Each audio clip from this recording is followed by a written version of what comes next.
నేను కూడా ఈ విధంగానే ప్రిపరేషన్ చేయడం జరిగింది.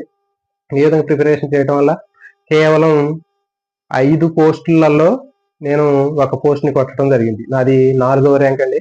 ఈ 4వ ర్యాంకు నాది 4వ ర్యాంక్‌ని నేను కొట్టాను. మరి 4వ ర్యాంక్ రావాలి అంటే మరి నేను చేసినటువంటి ప్రిపరేషన్ మొత్తం కూడా ఈ స్ట్రాటజీని ఫాలో అవ్వటం వల్ల నేను సక్సెస్ సాధించడం జరిగింది. కాబట్టి మీరు కూడా ఎన్ని పోస్టులు ఉన్నాయనేది ముఖ్యం కాదు. మనం ఏం చేయాలి, ఎలా చదవాలి అనేటటువంటి దాన్ని బేస్ చేసుకొని చదవండి. రిజర్వేషన్‌లు ఎన్ని ఉన్నాయి, మన జిల్లాలో ఎన్ని ఉంటాయి అని చెప్పి ఇప్పటి నుంచి మీరు వాటి మీద రీసెర్చ్ చేయాల్సినటువంటి అవసరం లేదు. మన ప్రయత్నం మనం చేసుకుంటూ వెళ్ళిపోయినట్లయితే ఖచ్చితంగా సక్సెస్ అనేది మనకి 100% ఉంటుంది. సో కాబట్టి స్కూల్ అసిస్టెంట్ బయాలజికల్ సైన్స్ చదివేటటువంటి వాళ్ళు ఖచ్చితంగా ఒక యాక్షన్ ప్లాన్ ప్రకారం ఒక సిస్టమాటిక్ గా చదువుకుని తెలుగు అకాడమీ బుక్‌ని అర్థవంతంగా చదువుకున్నట్లయితే ఖచ్చితంగా మార్కులు స్కోర్ చేయగలుగుతారు. మనకి గతంలో ఇచ్చినటువంటి తెలంగాణలో ఈ డిఎస్సి పేపర్ కి సంబంధించినటువంటి తీసుకున్నట్లయితే స్కూల్ అసిస్టెంట్ బయాలజీలో ఎవరైతే అర్థవంతంగా చదువుకుంటారో వాళ్ళు మంచి మార్కులు స్కోర్ చేయడానికి అవకాశం ఉంటుందండి. ఇది చాలా పేపర్ చూస్తే అది ఎవరికి హార్డ్‌గా ఉంటుందంటే ఎవరైతే బట్టి చదివినట్లుగా నాలెడ్జ్ బేస్డ్ టైప్ క్వెషన్స్ చదివారో వాళ్ళకే హార్డ్‌గా ఉంది. అట్లా కాకుండా ఎవరైతే అర్థం చేసుకొని చదివారో వాళ్ళు చాలా ఈజీగా ఆన్సర్‌లు చేయగలుగుతారు. అట్లా కాబట్టి ఎందుకంటే క్వెషన్ లెంతీగా ఉన్నప్పుడు మనకి దాదాపు ఆన్సర్ కూడా దాంట్లో ఒక కొంచెం 20% ఆన్సర్ కూడా దొరికే అవకాశం ఉంటుంది. కాబట్టి ఇచ్చేటటువంటి ఎక్కువ లెంతీగా ఇవ్వటం వల్ల ఏమవుతుందంటే ఒక్కోసారి మనం ఆన్సర్‌ని గెస్ చేయడానికి కూడా అవకాశం ఉంటుంది.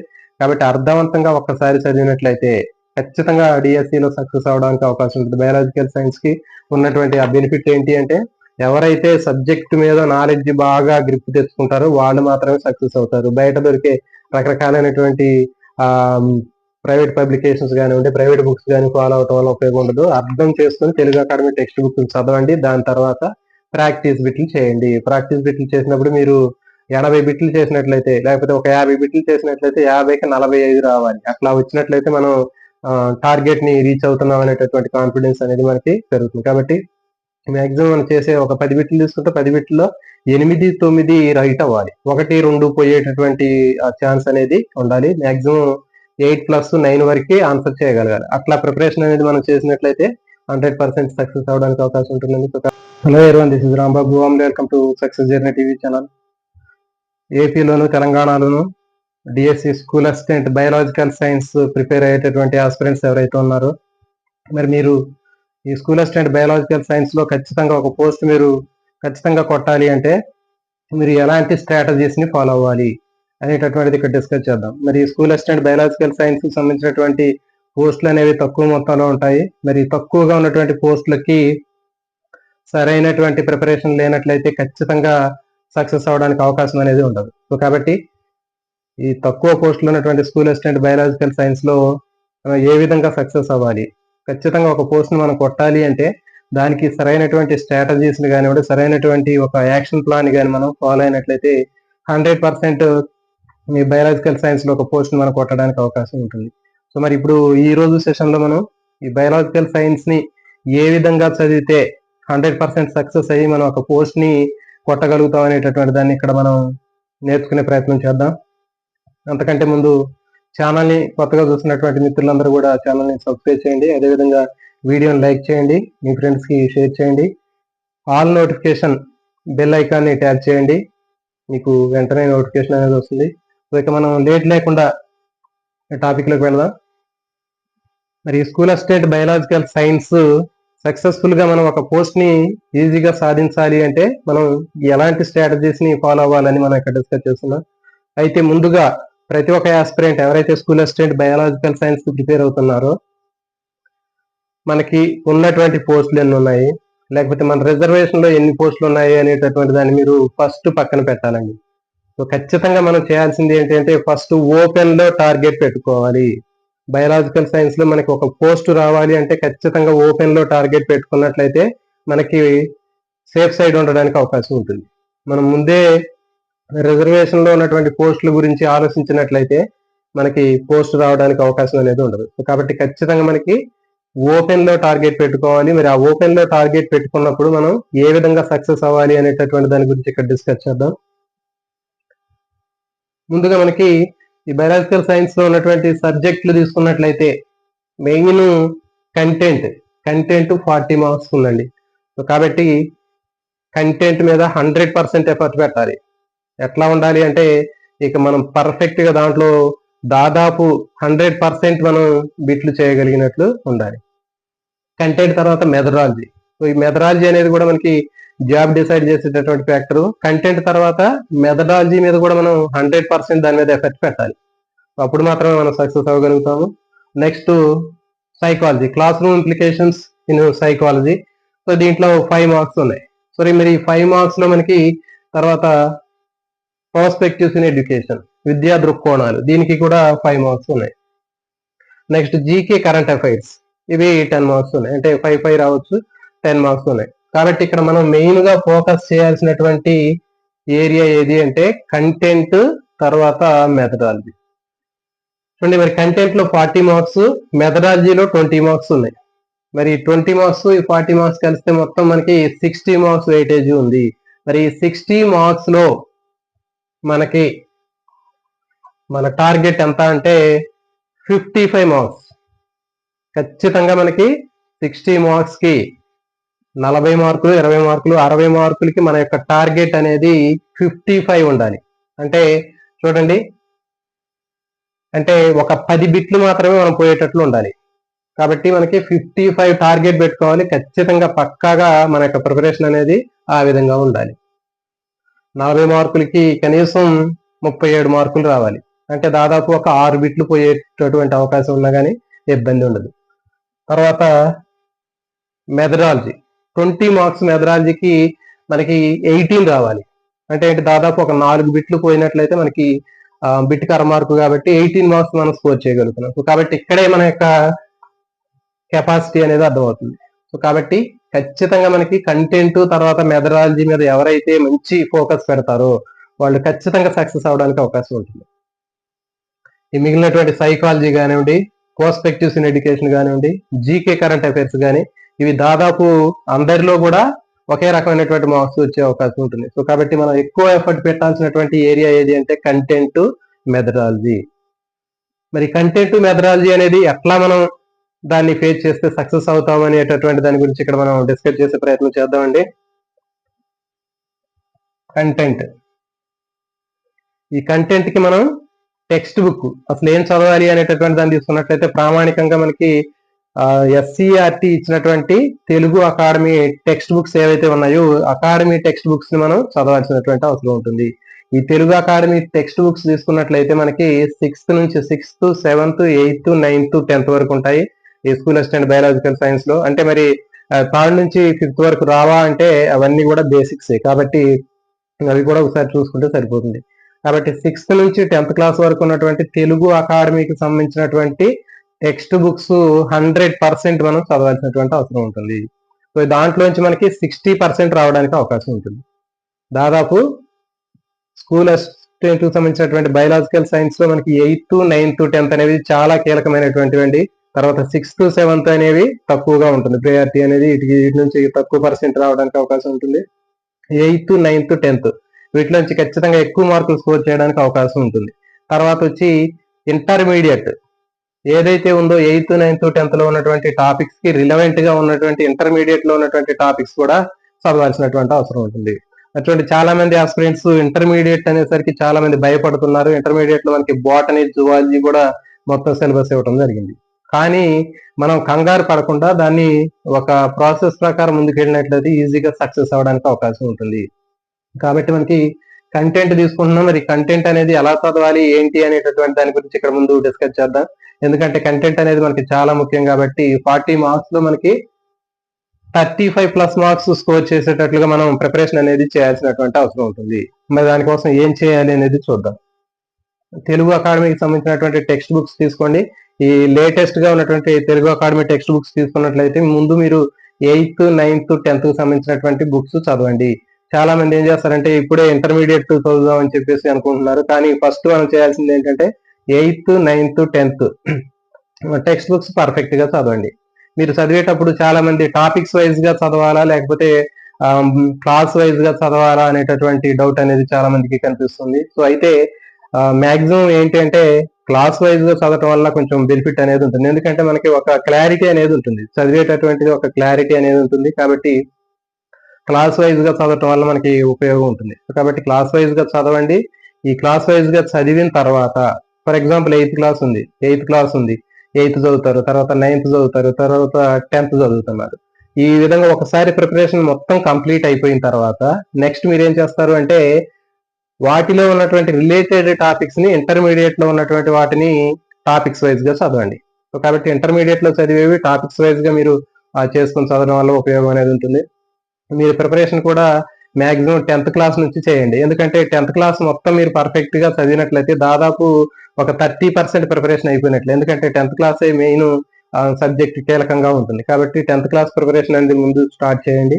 ఆ 10th క్లాస్ లో కూడా మీరు చాప్టర్స్ వైజ్ గా చదవండి. ఫస్ట్ చాప్టర్ తీసుకున్నారు, ఫస్ట్ చాప్టర్ చదివిన తర్వాత, ఫస్ట్ చాప్టర్ లో న్యూట్రిషన్ పోషణ చదివిన తర్వాత, ఆ పోషణ మొత్తం కూడా కంప్లీట్ అయిపోయిన తర్వాత నెక్స్ట్ ఏం చేస్తారు, ఇంటర్మీడియట్ లో దానికి సంబంధించినటువంటి రెలవెంట్ గా ఉన్నటువంటి టాపిక్స్ ని చదివే ప్రయత్నం చేయండి. ఎందుకంటే ఫర్ ఎగ్జాంపుల్ 10th క్లాస్ లో ఫస్ట్ చాప్టర్ న్యూట్రిషన్, పోషణ. మరి ఈ పోషణ చదివేటప్పుడు 10th క్లాస్ లో చదివిన తర్వాత, అంటే దాంట్లో 2 పార్ట్స్ ఉన్నాయి, nutrition plants, nutrition in animals అనేవి 2 టాపిక్స్ ఉన్నాయి.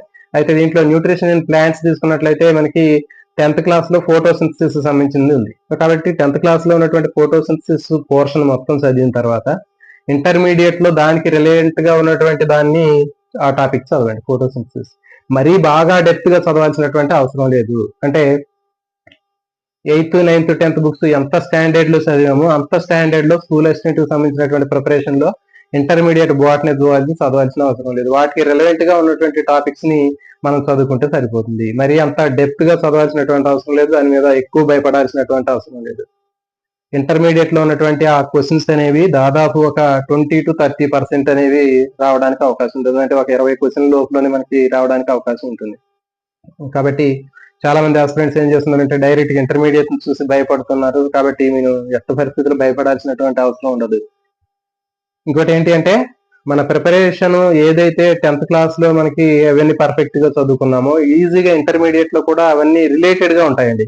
సో కాబట్టి మనకి ఎలాంటి భయపడాల్సినటువంటి అవసరం లేదు. ఎందుకంటే మీరు ఒక్కసారి మన ఛానల్ ని విజిట్ చేసుకోండి. మన ఛానల్లో 10th క్లాస్ సంబంధించినటువంటి ఫస్ట్ చాప్టర్ దగ్గర నుంచి మనం చెప్పడం జరుగుతుంది. న్యూట్రిషన్ చెప్పాము, దాని తర్వాత రెస్పిరేషన్ చెప్పాము, తర్వాత సర్క్యులేషన్ కూడా చెప్పాము. సో ఇవి చెప్పిన తర్వాత వాటికి రిలవెంట్ గా ఉన్నటువంటి ఇంటర్మీడియట్ లో ఉన్నటువంటి అకాడమీ బుక్స్ సంబంధించినటువంటి ఇన్ఫర్మేషన్ మొత్తం కూడా చెప్పడం జరిగింది. కాబట్టి మీరు ఇంటర్మీడియట్ కి సంబంధించినటువంటి బోటనీ జువాలజీకి సంబంధించినటువంటి టెక్స్ట్ బుక్స్ కూడా దగ్గర పెట్టుకోండి. దాన్ని మీరు అంత డెప్త్ గా చదవాల్సిన అవసరం లేదు. ఏ స్టాండర్డ్ లో చదివితే మనకి ఆన్సర్ చేయగలుగుతాం అనేటటువంటిది ఆల్రెడీ మనం చేసాము. ఒకసారి మీరు చూసినట్లయితే మీకు ఫుల్ క్లారిటీ అనేది వస్తుంది. కాబట్టి ఇంటర్మీడియట్ గురించి అలాంటి భయపడాల్సినటువంటి అవసరం లేదు. కొంచెం ఎడిషనల్ గా ఉన్నటువంటి ఇన్ఫర్మేషన్ మాత్రమే మనం గ్యాదర్ చేసుకుంటే సరిపోతుంది. ఆ ఇంటర్మీడియట్ లో ఉన్నటువంటి వాటిలో ఎక్కువగా మనకి నాలెడ్జ్ బేస్డ్ క్వశ్చన్స్ అనేవి ఎక్కువగా రావడానికి అవకాశం ఉంటుంది. సో కాబట్టి రెలవెంట్ గా ఉన్నటువంటి టాపిక్స్ మాత్రమే మనం చదువుకుంటే సరిపోతుంది. ఫర్ ఎగ్జాంపుల్ 10th క్లాస్ లో సర్క్యులేషన్ లో structure of human heart functioning ఉంది. మరి స్ట్రక్చర్ ఆఫ్ హ్యూమన్ హార్ట్ తర్వాత ఫంక్షనింగ్ తీసుకున్నట్లయితే 10th క్లాస్ లో ఏదైతే ఉందో ఇంటర్మీడియట్ లో కూడా అదే ఉంది. కానీ కొంచెం ఎడిషనల్ గా వాటికి సంబంధించినటువంటి ఇన్ఫర్మేషన్స్ అనేవి కొద్దిగా ఇవ్వడం జరిగింది. కాబట్టి అది మొత్తం కూడా దాదాపు ఒక 2 క్లాసుల్లో కంప్లీట్ చేయడం జరిగిందండి. కాబట్టి మన యొక్క ప్రిపరేషన్ అనేది ఖచ్చితంగా ఎవరైతే ఇంటర్మీడియట్ మీద ఫోకస్ పెడతారో ఆ ఫోకస్ పెట్టడం వల్ల ఏమవుతుందంటే మనకి రావాల్సినటువంటి ఆ ఎడిషనల్ మార్కులు మనం స్కోర్ చేయగలుగుతాం. అంటే మిగిలినటువంటి వాళ్ళకంటే మనకి కొంచెం ఎక్కువ మార్కులు స్కోర్ చేయాలి అంటే ఇక్కడ చెప్పాం మనం 35+ మార్కులు మనం స్కోర్ చేయాలి అంటే ఇంటర్మీడియట్ కూడా అవసరము. అట్లా అని చెప్పేసి మొత్తం డెప్త్ గా చదవాల్సినటువంటి అవసరం లేదు. వీటికి ఉన్నటువంటి రిలవెంట్ గా ఉన్నటువంటి టాపిక్స్ ని మనం చదువుకొని వాటికి సంబంధించినటువంటి నోట్స్ కూడా ప్రిపేర్ చేసుకుంటే ఇంకా ఈజీగా ఉంటుంది. Next preparation. మరి ప్రిపరేషన్కి వచ్చేసరికి చాలా మంది చేసేటటువంటి మిస్టేక్స్ ఏంటి అంటే హడావుడిగా చదువుతూ ఉంటారు. మరి ఒక చాప్టర్ ని మనం ఎన్నిసార్లు చదివినా ఎన్నిసార్లు రివిజన్ చేసామనేది ముఖ్యం కాదు. మనం చదివేటటువంటి ఆ సబ్జెక్ట్ ఏదైతే ఉందో ఆ లెసన్ ఏదైతే ఉందో దాన్ని పూర్తిగా అర్థవంతంగా చదవాలి. మనం అర్థవంతంగా ఒక్కసారి చదివినా సరిపోతుంది. మనం ఎన్నిసార్లు రివిజన్ చేసామనేది ముఖ్యం కాదు. చదివేటటువంటిది పూర్తిగా అర్థం చేసుకొని చదవగలగాలి. అంటే గతంలో ఇచ్చినటువంటి ప్రశ్నలన్నీ కూడా నాలెడ్జ్ బేస్డ్ క్వశ్చన్లు అనేవి ఉండేవి. కానీ ప్రస్తుతం ఉన్నటువంటి ఈ తరుణంలో ప్రశ్నల సరళి అనేది మారుతూ ఉంది. కాబట్టి ఒక పారాగ్రాఫ్ చదివినప్పుడు ఆ పారాగ్రాఫ్ లో అసలు మనకి బిట్లు అనేవి ఉండవు. మరి ఉండకపోయినా కానీ దాని మీద క్వశ్చన్ తయారు చేస్తారు. ఎట్లా తయారు చేస్తారంటే ఒక పారాగ్రాఫ్ తీసుకుంటాడు, శాస్త్రవేత్త గురించి 4 స్టేట్మెంట్లు ఇస్తారు. అంటే ఫర్ ఎగ్జాంపుల్ ఒక శాస్త్రవేత్త గురించి ఇచ్చి అతను ఈ సంవత్సరంలో పుట్టాడు, ఇతను ఒక డాక్టర్, ఇతను వీటి మీద పరిశోధన చేశాడు, సో అండ్ సో అనే కొన్ని వాక్యాలు ఉంటాయి అక్కడ. సో కానీ మన దాంట్లో మనకి ఇంపార్టెంట్ అనేటటువంటి 1-2 బిట్లు మాత్రమే మనం చదువుకుంటాం. కానీ ఆ వాడు ఏం చేస్తాడంటే ఎగ్జామ్ లో ఈ క్రింది ఇచ్చినటువంటి వాక్యాల్లో ఈ శాస్త్రవేత్తకు సంబంధించి సరికాని వాక్యాన్ని గుర్తించండి అని అంటాడు. కాబట్టి అక్కడ మనం ఇబ్బంది పడే అవకాశం ఉంటుంది. కాబట్టి ప్రతి ఒక్క పారాగ్రాఫ్ కూడా చాలా చాలా కీలకమైందండి. మనం ఒకసారి చదివామంటే దాన్ని పూర్తిగా అర్థం చేసుకొని చదివినట్లయితే చాలా ఉపయోగం అనేది ఉంటుంది. తర్వాత ఇప్పుడు అడిగేటటువంటి ప్రశ్నలు తీసుకున్నట్లయితే ఈ ప్రశ్నలన్నీ కూడా మనకి అడిగేటటువంటి ప్రశ్నల సరళి తీసుకున్నట్లయితే నెగిటివ్ క్వశ్చన్స్ అనేవి ఎక్కువగా అడుగుతున్నాడు. గతంలో తెలంగాణలో జరిగినటువంటి డిఎస్సిలో నెగిటివ్ క్వశ్చన్స్ అడగటం జరుగుతుంది ఎక్కువగా. కాబట్టి ఈ క్రింది వాటిలో సరికాని వాక్యం ఏది, సరైనటువంటి వాక్యం ఏది అని ఇట్లాంటివి స్టేట్మెంట్స్ అనేవి కొన్ని ఇచ్చి వాటి మీద సరైనటువంటివి సరికానటువంటివి అడుగుతున్నాడు. ఫర్ ఎగ్జాంపుల్ కరణికలు ఉన్నాయి. ఆ కరణికలకు సంబంధించినటువంటి కొన్ని వాక్యాలు ఇచ్చి ఈ క్రింది వాటిలో సరి అయినది ఏది లేకపోతే సరి కానిది ఏది అని అడుగుతున్నాడు. సో కాబట్టి చాలా రకాలైనటువంటి ప్రశ్నలు అనేవి మనకి డిఎస్సిలో రావడానికి అవకాశం ఉందండి. కాబట్టి అంటే నాలెడ్జ్ బేస్డ్ క్వశ్చన్స్ వస్తున్నాయి. తర్వాత వచ్చేసి ఫ్లో చార్ట్స్ వస్తాయి. అంటే ఒక యారో మార్క్స్ ఉన్నటువంటి ఫ్లో చార్ట్స్ ఇచ్చి వాటి మీద సరైనటువంటివి గుర్తించండి అని అడుగుతున్నాడు. తర్వాత వచ్చి ఇంకా మ్యాచింగ్స్ కూడా ఇస్తున్నాడు. విటమిన్స్ తర్వాత ఫర్ ఎగ్జాంపుల్ సైంటిస్టులు ఉంటే వాటి మ్యాచింగ్స్ ఇచ్చి ఆ మ్యాచింగ్స్ లో సరికానటువంటి దాన్ని గుర్తించమని అడుగుతున్నాడు. ఇంకా మనకి క్వశ్చన్ తీసుకున్నట్లయితే ఒక వాక్యం ఒక స్టేట్మెంట్ ఇస్తాడు. తర్వాత కింద ఇంకొక స్టేట్మెంట్ ఏ స్టేట్మెంట్ ఇస్తాడు, బి స్టేట్మెంట్ ఇస్తాడు. కింద ఇచ్చేటటువంటి ఆప్షన్స్ లో ఆప్షన్ ఏ సరి అయింది, తర్వాత ఆప్షన్ బి సరి అయింది, తర్వాత ఆప్షన్ ఏ బికి సరి అయినటువంటి వివరణ, లేకపోతే ఆప్షన్ ఏ బికి సరికానటువంటి వివరణ అని అడగడానికి అవకాశం ఉంటుంది. సో కాబట్టి మనకి అడిగేటటువంటి ప్రశ్నలు మొత్తాన్ని కూడా మనమే ముందుగానే ఫ్రేమ్ చేసుకోవాలి. అంటే ఒక ప్రశ్న అడిగినప్పుడు దాంట్లో ఎట్లా ప్రశ్న అడగడానికి అవకాశం ఉంటుంది అనేటటువంటి దాన్ని మనమే ముందుగానే ఆ పారాగ్రాఫ్ చదువుకునేటప్పుడు పూర్తిగా అర్థం చేసుకుని చదవాలి. ఫర్ ఎగ్జాంపుల్ అమీబా ఉంది. అమీబాలో కింద స్టేట్మెంట్స్ ఇస్తాడంటే స్టేట్మెంట్ ఏ స్టేట్మెంట్ బి ఇచ్చి అమీబాలో మిథ్యాపాదాలు అనేవి వేలు వంటి నిర్మాణాలు మిథ్యాపాదాలు అంటారు. తర్వాత ఆప్షన్ బి దీంట్లో ఏమిస్తాడు, మిథ్యాపాదాలు ప్రత్యుత్పత్తి కోసం ఉపయోగపడతాయి అని ఇస్తాడు. కాబట్టి కింద ఇచ్చేటటువంటి స్టేట్మెంట్ లో స్టేట్మెంట్ ఏ మాత్రమే సరైంది, ఆప్షన్ బి మాత్రం సరైంది, ఆప్షన్ ఏ బికి సరైనటువంటి వివరణ, ఏ బికి సరికానటువంటి వివరణ అంటాడు. కాబట్టి మీరు అర్థం చేసుకొని మనం చదివినప్పుడు మాత్రమే ఆన్సర్ చేయగలుగుతాం. అట్లా కాకుండా ఫర్ ఎగ్జాంపుల్ అమీబాలో వేళ్ళు లాంటి నిర్మాణాన్ని మిథ్యాపాదాలు అంటారు, అది ఏ స్టేట్మెంట్. తర్వాత బి స్టేట్మెంట్ ఏంటి అంటే ఈ మిథ్యాపాదాలు ఆహార సేకరణకు ఉపయోగపడతాయి, చలనానికి ఉపయోగపడతాయి. సో కాబట్టి ఇట్లా ఏ అనేది బి అనేది సరైనటువంటిది, ఏ బికి సరైనటువంటి వివరణ. సో కాబట్టి ఇలాంటి ప్రశ్నలు కూడా మీకు అడగడానికి అవకాశం ఉంటుంది, మ్యాచింగ్స్ అడగడానికి అవకాశం ఉంటుంది. తర్వాత సైంటిస్టులు వాళ్ళు కనిపెట్టినటువంటి ఇన్నోవేషన్స్ మీద అడగడానికి అవకాశం ఉంటుంది. కాబట్టి మనకి గతంలో అడిగినటువంటి ప్రశ్నలకి ఇప్పుడు అడిగేటటువంటి ప్రశ్నల తీరుకి చాలా తేడా అనేది కనిపిస్తుందండి. క్వశ్చన్లన్నీ కూడా మనకి ఎక్కువగా లెంతీగా ఉంటాయి. మరి ఆ లెంతీగా ఉన్నాయని చెప్పి మన క్వశ్చన్ల మీద మనం భయపడకుండా వాటిని జాగ్రత్తగా అర్థం చేసుకొని ఆన్సర్ చేయాల్సినటువంటి అవకాశం ఉంటుంది. సో కాబట్టి మీరు 8th, 9th, 10th తీసుకున్నట్లయితే 10th క్లాస్ ముందుగా చదవండి. 10th క్లాస్ సిలబస్ మొత్తం చదివిన తర్వాత 9th చదవండి. 9th అయిపోయిన తర్వాత 8th చదవండి. తర్వాత 6th, 7th ప్రిపరేషన్ చాలా ఈజీగా అయిపోతుంది.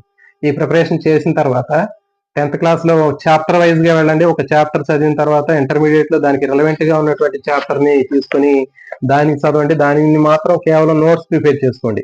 ఇంటర్మీడియట్ లో వాటికి సంబంధించినటువంటివి షార్ట్ గా ఎక్స్ట్రా ఉన్నటువంటి వాటిని నోట్స్ ప్రిపేర్ చేసుకోండి. ఆ నోట్స్ ప్రిపేర్ చేసుకున్నట్లయితే ఖచ్చితంగా అడిషనల్ గా మనకు అడగాల్సినటువంటి క్వశ్చన్లు వాటి నుంచి రావడానికి అవకాశం ఉంటుంది. గతంలో మనం వీటికి సంబంధించినటువంటి లెసన్స్ కూడా చెప్పాము. ఇంటర్మీడియట్ లో క్వశ్చన్స్ అనేవి ఎట్లా వస్తాయి, ఏ టాపిక్స్ నుంచి వస్తాయి, ఎలాంటి ప్రశ్నలు అడగడానికి అవకాశం ఉంది అనేది మనం అక్కడ డిస్కస్ చేయడం జరిగింది.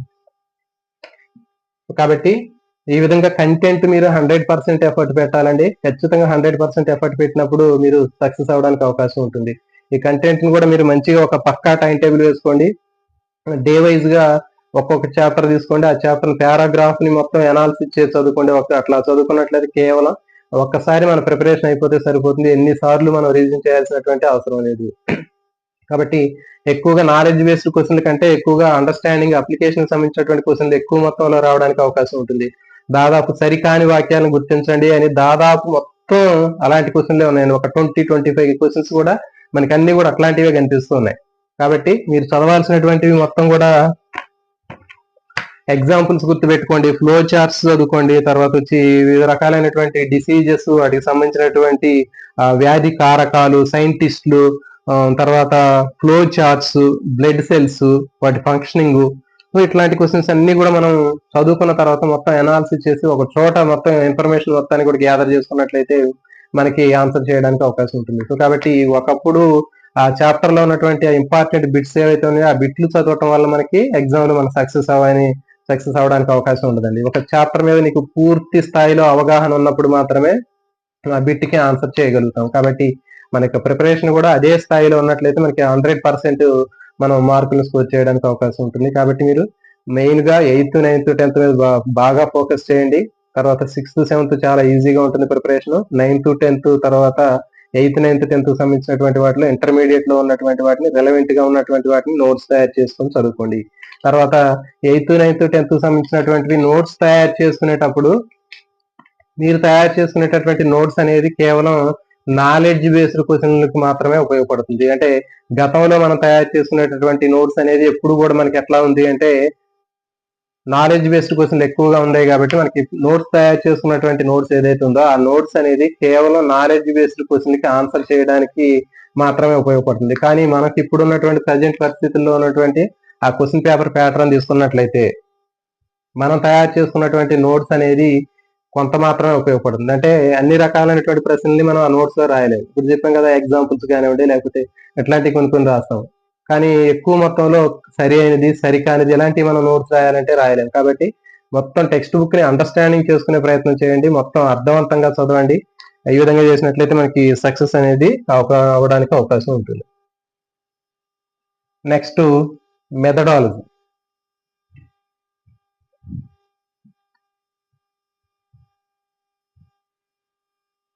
కంటెంట్ తర్వాత ఎక్కువ వెయిటేజ్ ఉన్నటువంటి పోర్షన్ ఏది అంటే మెథడాలజీ. మరి ఈ మెథడాలజీని కూడా మనం సరైనటువంటి ప్లానింగ్ ప్రకారం చదువుకున్నట్లయితే 100% మనకి ఎక్కువ మార్కులు స్కోర్ చేయడానికి అవకాశం ఉంటుంది.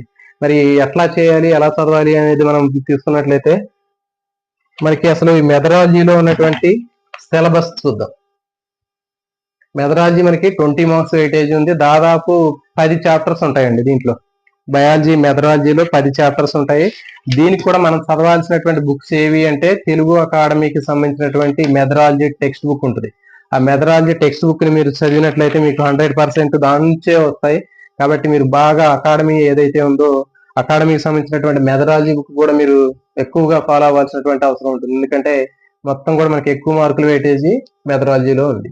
మరి ఈ మెథడాలజీలో ఎలా చదవాలి అనేటటువంటి కొంతమంది భయపడుతూ ఉంటారు. కానీ దీన్ని మనం ఈజీగా ఫేస్ చేయొచ్చు. ఆ 20 మార్క్స్ లో ఎక్కువ మార్కులు మనం స్కోర్ చేయాలి అంటే మనం ఒక సరైనటువంటి ప్లానింగ్ ప్రకారం చదివినట్లయితే మెథడాలజీలో సక్సెస్ అవడానికి అవకాశం ఉంటుంది, మంచి మార్కులు స్కోర్ చేయడానికి కూడా అవకాశం ఉంటుంది. మరి దీంట్లో మెథడాలజీ గురించి భయపడాల్సినటువంటి అవసరం లేదు. ఈ మొత్తం బయాలజీలో ఉన్నటువంటి దాదాపు ఒక 10 చాప్టర్స్ మనం తీసుకున్నట్లయితే 10 చాప్టర్స్ లో బాగా హార్డ్ గా ఉండేటటువంటివి ఒక 3 చాప్టర్లేనండి. ఈ 3 చాప్టర్లు మినహా మిగిలినటువంటిది ప్రిపరేషన్ అనేది చాలా ఈజీగా అవుతుంది. దీంట్లో మనం బాగా కొంచెం హార్డ్ గా ఫీల్ అయ్యేటటువంటి చాప్టర్స్ ఏవి అంటే ఎవాల్యుయేషన్, మూల్యాంకనం అనేది ఒకటి ఉంటుంది. తర్వాత బోధనా లక్ష్యాలు, కాబట్టి ఇది ఒకటి కొంచెం హార్డ్ గా ఉంటుంది. దాని తర్వాత బోధనా పద్ధతులు, ఇవి. సో ఇవి ముఖ్యమైనటువంటి 3-4 చాప్టర్లు బాగా హార్డ్ గా ఉంటాయి. అంటే బాగా హార్డ్ గా అంటే కొంచెం వాటిని ఎక్కువ ఏమంటారు ఎఫర్ట్ పెట్టి చదవాలి. ఎక్కువ ఎఫర్ట్ పెట్టి చదివినట్లయితే వాటిని మనం రీచ్ అవడానికి అవకాశం ఉంది. అంటే మిగిలినటువంటి ఈ చాప్టర్స్ అనేవి కొంచెం ఫ్రీగా వెళ్ళిపోతూ ఉంటాయి చదివేటప్పుడు. కానీ మిగిలినటువంటి చాప్టర్ లాగా ఈ చాప్టర్లు అనేవి ప్రిపరేషన్ అనేది కొంచెం హార్డ్ గా ఉంటుంది, ముందుకు పోదు. చాలా జాగ్రత్తగా వాటిని ఫోకస్ చేసి చదవాల్సినటువంటి అవకాశం ఉంటుంది. కాబట్టి మీరు ప్రిపరేషన్ చేసేటప్పుడు మెథడాలజీ చేసేటటువంటి ప్రిపరేషన్ లో మీరు ఫస్ట్ టైమే స్టార్టింగ్ లోనే కొంచెం హార్డ్ గా ఉన్నటువంటివి చదవడానికి ఇబ్బంది పడినట్లయితే దీంట్లో కొన్ని ఈజీగా ఉండేటటువంటి చాప్టర్స్ ఉంటాయండి. మరి అవి ఏంటి అంటే విజ్ఞాన శాస్త్ర స్వభావము, బోధన. సో కాబట్టి ఈ స్వభావంలో కొంతమంది శాస్త్రవేత్తల నిర్వచనాలు ఉంటాయి. తర్వాత కొన్ని నాలెడ్జ్ బేస్డ్ క్వశ్చన్లు ఎక్కువగా ఉంటాయి. అంటే జీవశాస్త్రానికి సంబంధించినటువంటి పరిధి ఏ ఏ శాస్త్రాలతోటి దానికి సంబంధం ఉంది అనేటటువంటి, అంటే అప్లైడ్ బ్రాంచెస్ ఉంటాయి కదా, వాటి గురించి ఉండటం జరుగుతుంది. కాబట్టి ఇది మొత్తం కూడా నాలెడ్జ్ బేస్డ్ క్వశ్చన్లు ఉంటాయి. దీంట్లో ఇంట్రెస్ట్ గా ఉంటుంది, చాలా ఇంట్రెస్ట్ గా ఉంటుంది ఈ సబ్జెక్టు, ఈ చాప్టర్. సో మీరు ఇది ఫస్ట్ ఇది చదివారనుకుంటే మనకి ఇంట్రెస్ట్ అనేది బాగా పెరుగుతుంది. కాబట్టి మీ ప్రిపరేషన్ లో ఈజీగా ఉండే చాప్టర్లు మనం ఇక్కడ చూద్దామండి. ఆ ఈజీగా ఉండే చాప్టర్లు మనం ముందుగా చదివినట్లయితే మనకి చాలా ఇంట్రెస్ట్ పెరుగుతుంది, స్ట్రెంత్ కూడా వస్తుంది. నెక్స్ట్ మిగిలినటువంటి హార్డ్ టాపిక్ కూడా ఈజీగా ఫేస్ చేయొచ్చు. చూడండి, తర్వాత వచ్చి జీవశాస్త్ర ప్రయోగశాల, ఇది కూడా చాలా ఈజీగా ఉంటుంది. నెక్స్ట్ వచ్చేసి జీవశాస్త్ర ఉపాధ్యాయుడు, ఉపాధ్యాయుడు ఎట్లా ఉండాలి, జీవశాస్త్ర ఉపాధ్యాయుడు ఏ విధంగా ఉండాలి, తను సక్సెస్ అవ్వాలి అంటే ఎట్లా ఉండాలి ఏంటి అనేటటువంటిది ఇక్కడ ఇవ్వడం జరుగుతుంది. ఆ చాప్టర్ ఉంటుంది. తర్వాత అన్యత విద్య, నాన్ ఫార్మల్ సైన్స్ ఎడ్యుకేషన్ ఉంది, మరి ఇది కూడా చాలా ఈజీగా ఉంటుంది. తర్వాత పాఠ్య ప్రణాళిక, ఇవి. సో ఇవన్నీ కూడా చాలా జనరల్ గా ఉంటాయండి. కాబట్టి ఒక 3-4 చాప్టర్లు మాత్రమే కొంచెం హార్డ్ గా ఉంటాయి. ఈ హార్డ్ గా ఉండేటటువంటి చాప్టర్లు మీరు పక్కన పెట్టి, అంటే ముందు ఈజీగా ఉండేటటువంటివి, ఇంట్రెస్ట్ గా ఉండేటటువంటి చాప్టర్లు మీరు చదువుకున్నట్లయితే చాలా ఎఫెక్ట్ రిజల్ట్ అనేది మంచిగా ఉంటుంది. ఇప్పుడు ఈ చాప్టర్ చదివారు, ఫస్ట్ చాప్టర్, మరి అది చదివిన తర్వాత ఈ చాప్టర్ మీద మనకి బిట్లు రావడానికి అవకాశం ఉంది. చూడండి, ఈ విజ్ఞాన శాస్త్ర స్వభావం పరిధి అనేటటువంటి దాంట్లో గతంలో చాలా బిట్లు రావడం జరిగింది. అంటే నాలెడ్జ్ బేస్డ్ క్వశ్చన్లు అన్ని కూడా మనకి, అంటే సబ్జెక్ట్ సంబంధించినటువంటి నాలెడ్జ్ సంబంధించినటువంటి క్వశ్చన్లు కూడా దీంట్లో అడగడం జరిగింది. కాబట్టి ఆ విధంగా మీరు ప్రిపేర్ అవ్వాలి. తర్వాత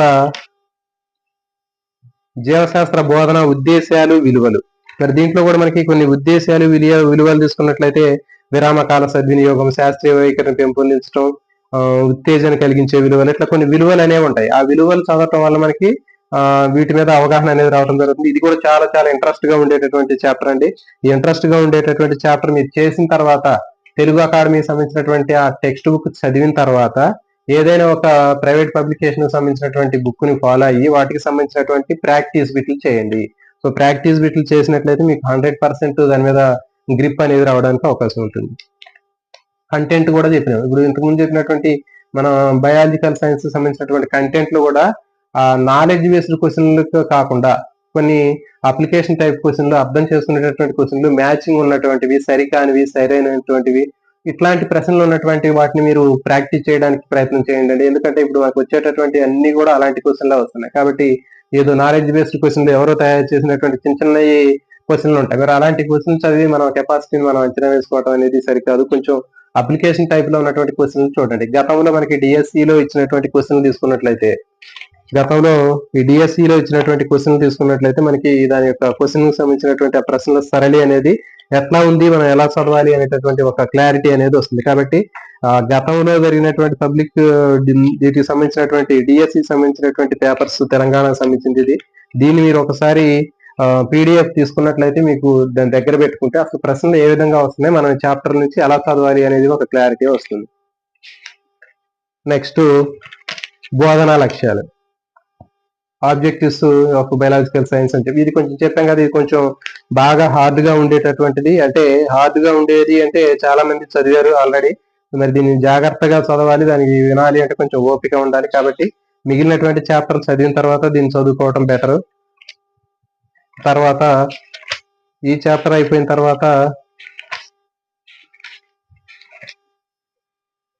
బోధనా ఉపగమాలు, biological science methods and approaches, ఇది కూడా చాలా ఇంట్రెస్ట్ గా ఉంటుందండి. దీంట్లో వివిధ రకాలైనటువంటి బోధన పద్ధతులు, ఉపన్యాస పద్ధతి, ఉపన్యాస ప్రదర్శన పద్ధతి, ఆగమన పద్ధతి, నిగమన పద్ధతి, ఇది కొంచెం అర్థం చేసుకుని చదవాలంటే ఎగ్జామ్ లో వీటి మీద కొంచెం అప్లికేషన్ టైప్ బిట్లు అడగడానికి అవకాశం ఉంటుంది. సో కాబట్టి దీన్ని మీరు జాగ్రత్తగా చదవాలి.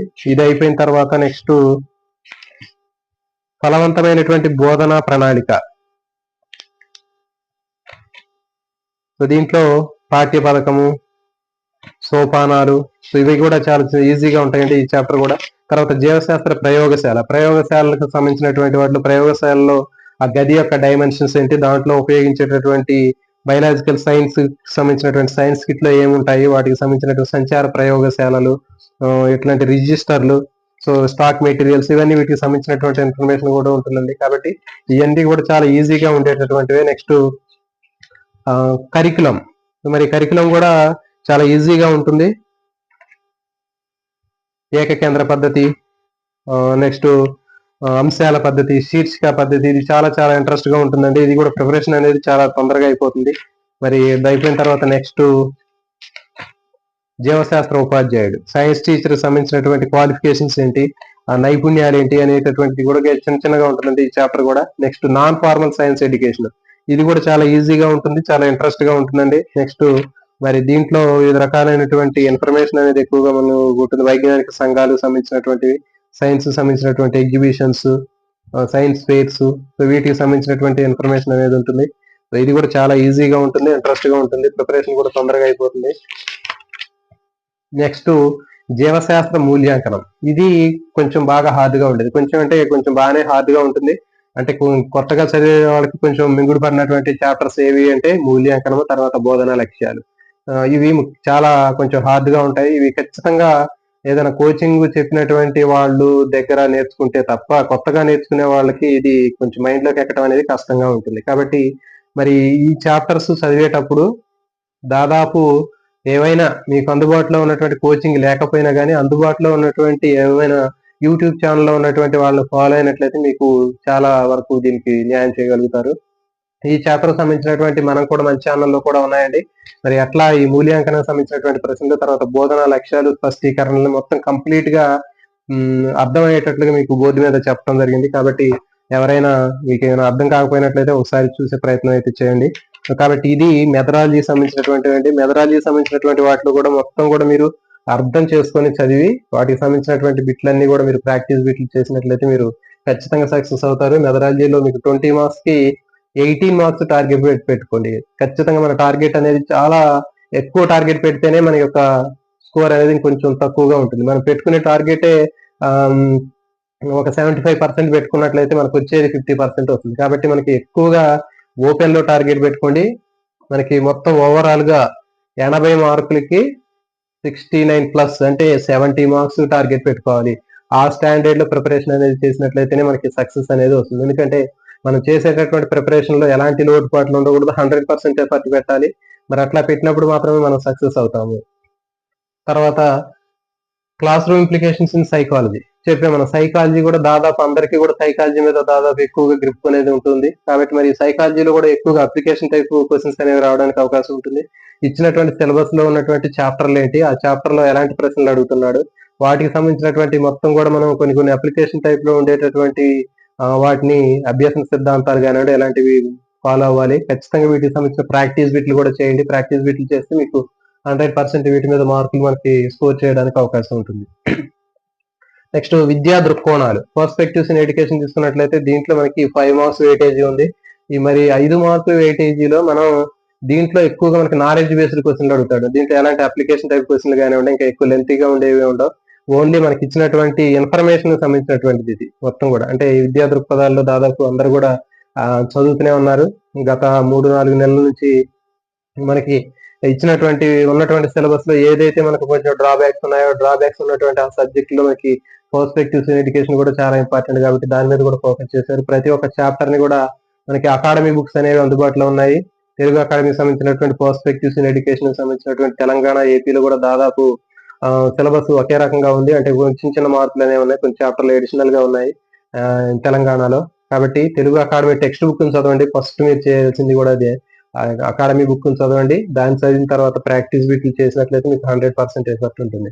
మనకి పర్స్పెక్టివ్స్ ఇన్ ఎడ్యుకేషన్ లో కూడా మనకి టెక్స్ట్ బుక్ ని బేస్ చేసి తయారు చేసినటువంటి ప్రాక్టీస్ బిట్లు కూడా ఉన్నాయండి. మీరు ఒక్కసారి చూసినట్లయితే మీరు ఇప్పటి నుంచి ఫాలో అయినా కానీ నేను రెగ్యులర్ గా ప్రతి ఒక్క చాప్టర్ నుంచి కూడా మీకు తెలుగు అకాడమీ టెక్స్ట్ బుక్ ని బేస్ చేసుకొని కొంచెం లెంతీగా ఉండే క్వశ్చన్లు, అసలు పారాగ్రాఫ్ లో క్వశ్చన్ తయారు కాదు అనేటటువంటి దానిలో నుంచి కూడా క్వశ్చన్ అనేది ఎట్లా వస్తుంది అనేటటువంటిది ఇవ్వడం జరిగింది. జనరల్ గా మనకి మ్యాటర్ ఉంటుంది అక్కడ, ఆ మ్యాటర్ మనం చదువుకుంటూ పోతాం, దీంట్లో ఎలాంటి బిట్టు లేదు అనుకుంటా, కానీ దాంట్లో బిట్లు అనేవి వస్తాయి. సో ఫర్ ఎగ్జాంపుల్ రీసెంట్ గా మనకి నేషనల్ కరికులం ఫ్రేమ్ వర్క్ అది విద్యా ప్రణాళిక చట్టం 2005 కు సంబంధించినటువంటి చాప్టర్ తీసుకున్నట్లయితే చాలా జనరల్ గా ఉంటుంది అదంతా కూడా. కానీ దాని మీద బిట్లు అనేవి ఎట్లా ఉన్నాయి ఏంటి అనేది ఇక్కడ నేను తయారు చేయడం జరిగింది. Telugu academy text book base చేసుకొని వాటిని బిట్లు తయారు చేశాను. ఒకసారి మీరు చూడండి. సో కాబట్టి మీ యొక్క ప్రిపరేషన్ లో బిట్స్ అనేవి ఏ విధంగా చేయాలి అనేది నేను అక్కడ తయారు చేయడం జరుగుతుంది. అంటే ఇప్పుడు ఉన్నటువంటి పరిస్థితుల్లో మనం ఎట్లా చదువుకుంటే మనం సక్సెస్ అవుతాం అనేటటువంటి దాన్ని బట్టి మనం ముందుకెళ్ళినట్లయితే 100% సక్సెస్ అవడానికి అవకాశం ఉంటుంది. సో దీంట్లో ఎలాంటి అప్లికేషన్ టైప్ క్వశ్చన్ ఉండవండి, ఓన్లీ నాలెడ్జ్ బేస్డ్ క్వశ్చన్ మాత్రమే చదువుకుంటే సరిపోతుంది. Next GK current affairs. మరి జీకే కరెంట్ అఫైర్స్ కూడా మనకి దాని మీద కూడా కొంచెం ఫోకస్ అనేది పెట్టాలి. అంటే అది ఎంత దీన్ని మనకి మార్కుల్ని జాబ్ని డిసైడ్ చేసేటటువంటి ఫ్యాక్టర్ కాదు అని 100% చెప్పలేం, కానీ కొంచెం దీని ఎఫెక్ట్ కూడా కొంచెం ఉంటుంది. అంటే మన స్థాయిలో మనం ప్రయత్నం చేయాలండి. అంటే జీకే కరెంట్ అఫైర్స్ లో మనం గత పేపర్లు తీసుకున్నట్లయితే ఆ జీకేకి సంబంధించినటువంటి స్టాక్ జీకేలో ఎలాంటి ప్రశ్నలు అడుగుతున్నాడు, ఆ ప్రశ్నలు చూసుకొని అలాంటి ప్రశ్నల్ని మనం ఒక 50 టాపిక్లు తయారు చేసుకుని ఆ టాపిక్స్ చదువుకున్నట్లయితే సక్సెస్ అవడానికి అవకాశం ఉంటుంది. కాబట్టి ఈ జీకే అనేది ఒక సముద్రం లాగా ఉన్నటువంటి జీకేలో మనం మొత్తం అడ్డదిడ్డంగా పడి ఎక్కడ పడితే అక్కడ చదవకుండా ప్రశ్నలు ఎలాంటి ప్రశ్నలు వస్తున్నాయి ఒక నోట్స్ తయారు చేసుకుని దాంట్లో ఉండేటటువంటి టాపిక్స్ వైజ్ గా పెట్టుకుని రోజుకు ఒక టాపిక్ చదువుకుంటే దాదాపు మనకి ఒక 50 టాపిక్స్ వరకు కూడా మనం రెగ్యులర్ గా ఒక టాపిక్ చదువుకున్నా కానీ మనం 50 టాపిక్స్ వరకు కవర్ చేయొచ్చు. తర్వాత వచ్చి కరెంట్ అఫైర్స్ కూడా అంతేనండి. కరెంట్ అఫైర్స్ లో మనం ఖచ్చితంగా ఎలాంటి ప్రశ్నలు అడుగుతున్నాడు, ఎక్కువ స్పోర్ట్స్ కు సంబంధించినటువంటి క్వశ్చన్లు అడుగుతున్నాయి. తర్వాత నేషనల్ ఇంటర్నేషనల్ సంబంధించినటువంటి సమిట్స్, సదస్సులు, వాటి మీద తర్వాత ఈ రీసెంట్ గా మనకి ఉండేటటువంటి దేశాలు, తర్వాత జిల్లా మన రాష్ట్రాల్లో ఉండేటటువంటి వివిధ రకాలైనటువంటి పథకాలు కానివ్వండి, కొన్ని సైన్స్ అండ్ టెక్నాలజీ సంబంధించినటువంటి యాప్స్ సంబంధించినటువంటివి, ఇలాంటి ప్రశ్నలు అడుగుతున్నాడు. కాబట్టి మీరు ఖచ్చితంగా గతంలో ఇచ్చినటువంటి ప్రశ్న పత్రాల్లో ఉన్నటువంటి ఆ జీకే కరెంట్ అఫైర్స్ చూసి అలాంటివి మీరు కొన్ని చదవడానికి ప్రయత్నం అయితే చేయండి. దాదాపు మరి పూర్తిగా అయితే వదిలేయొద్దు. అట్లా అని చెప్పేసి పూర్తిగా 100% దాని మీద ఊరికే ఎక్కువ దాని మీద ఫోకస్ పెట్టి చదవాల్సినటువంటి అవసరం లేదు. ఒక పర్టికులర్ టైం టేబుల్ వేసుకోండి, ఇన్ని టాపిక్లు చదవాలి అనేటటువంటి మీరు కాన్సెప్ట్ తో చదువుకోండి. ఆ టాపిక్లు మనం చదువుకున్నట్లయితే దీంట్లో ఒక 50, దీంట్లో ఒక 50 సంబంధించినటువంటి కొన్ని వ్యక్తులు, ప్రదేశాలు ఇట్లా మనకు కనిపిస్తూ ఉంటాయి. ఇలాంటి టాపిక్లు మనం గ్యాదర్ చేసుకుని చదువుకున్నట్లయితే మాక్సిమం మనం దాంట్లో మన మార్కులు గెయిన్ చేయడానికి అవకాశం ఉంటుంది. సో కాబట్టి ఈ విధంగా మనకి మొత్తానికి మనం చేయాల్సినటువంటి ఏంటి అంటే మనకి సెల్ఫ్ కాన్ఫిడెన్స్ అనేది ఉండాలి, మనకి ఆత్మవిశ్వాసం ఉండాలి, ఖచ్చితంగా మనం చేయగలుగుతాము, మనం సాధించగలుగుతాం అనేది ఉండాలి. తర్వాత ఖచ్చితంగా ఒక యాక్షన్ ప్లాన్ అనేది ఉండాలి. రోజుకి ఎన్ని సబ్జెక్టులు చదవాలి, ఏ సబ్జెక్టులు చదవాలి, ఎంత చదవాలి అనేటటువంటి కూడా ఇదంతా కూడా చాలా చాలా ఇంపార్టెంట్.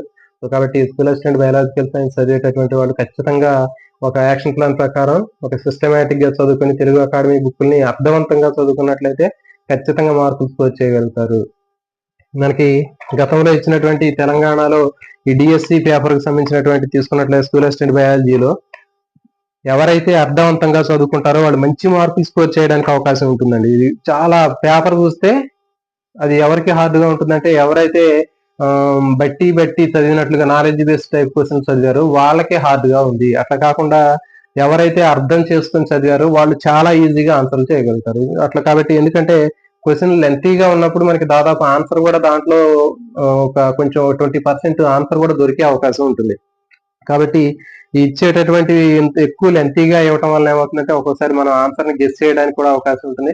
కాబట్టి అర్థవంతంగా ఒక్కసారి చదివినట్లయితే ఖచ్చితంగా డిఎస్సిలో సక్సెస్ అవడానికి అవకాశం ఉంటుంది. బయాలజికల్ సైన్స్ కి ఉన్నటువంటి ఆ బెనిఫిట్ ఏంటి అంటే ఎవరైతే సబ్జెక్ట్ మీద నాలెడ్జ్ బాగా గ్రిప్ తెచ్చుకుంటారో వాళ్ళు మాత్రమే సక్సెస్ అవుతారు. బయట దొరికే రకరకాలైనటువంటి ప్రైవేట్ పబ్లికేషన్స్ కానివ్వండి, ప్రైవేట్ బుక్స్ కానీ ఫాలో అవటం వల్ల ఉపయోగం ఉండదు. అర్థం చేసుకుని తెలుగు అకాడమీ టెక్స్ట్ బుక్ చదవండి. దాని తర్వాత ప్రాక్టీస్ బిట్లు చేయండి. ప్రాక్టీస్ బిట్లు చేసినప్పుడు మీరు 80 బిట్లు చేసినట్లయితే, లేకపోతే ఒక 50 బిట్లు చేసినట్లయితే 50కి 45 రావాలి. అట్లా వచ్చినట్లయితే మనం టార్గెట్ ని రీచ్ అవుతున్నాం అనేటటువంటి కాన్ఫిడెన్స్ అనేది మనకి పెరుగుతుంది. కాబట్టి మాక్సిమం మనం చేసే ఒక 10 బిట్లు తీసుకుంటే 10 బిట్లో 8, 9 రైట్ అవ్వాలి. 1, 2 పోయేటటువంటి ఛాన్స్ అనేది ఉండాలి. మాక్సిమం 8+9 వరకు ఆన్సర్ చేయగలగాలి. అట్లా ప్రిపరేషన్ అనేది మనం చేసినట్లయితే 100% సక్సెస్ అవడానికి అవకాశం ఉంటుందండి. సో కాబట్టి ఎవరైతే biological science school assistant prepare అవుతున్నారో నేను కూడా ఈ విధంగానే ప్రిపరేషన్ చేయడం జరిగింది. ఈ విధంగా ప్రిపరేషన్ చేయడం వల్ల కేవలం 5 పోస్టులలో నేను ఒక పోస్ట్ ని కొట్టడం జరిగింది. నాది 4వ ర్యాంక్ అండి. ఈ 4వ ర్యాంకు నాది 4వ ర్యాంక్ నేను కొట్టాను. మరి 4వ ర్యాంక్ రావాలి అంటే నేను చేసినటువంటి ప్రిపరేషన్ మొత్తం కూడా ఈ స్ట్రాటజీని ఫాలో అవటం వల్ల నేను సక్సెస్ సాధించడం జరిగింది. కాబట్టి మీరు కూడా ఎన్ని పోస్టులు ఉన్నాయనేది ముఖ్యం కాదు, మనం ఏం చేయాలి, ఎలా చదవాలి అనేటటువంటి దాన్ని బేస్ చేసుకుని చదవండి. రిజర్వేషన్లు ఎన్ని ఉన్నాయి, మన జిల్లాలో ఎన్ని ఉంటాయి అని చెప్పి ఇప్పటి నుంచి మీరు వాటి మీద రీసెర్చ్ చేయాల్సినటువంటి అవసరం లేదు. మన ప్రయత్నం మనం చేసుకుంటూ వెళ్ళిపోయినట్లయితే ఖచ్చితంగా సక్సెస్ అనేది మనకి 100% ఉంటుంది. సో కాబట్టి మీరందరూ కూడా సక్సెస్ అవ్వాలని ఆశిస్తున్నాను. అదేవిధంగా మర్చిపోకుండా వీడియోని లైక్ చేయండి, మీ ఫ్రెండ్స్కి షేర్ చేయండి. జై హింద్.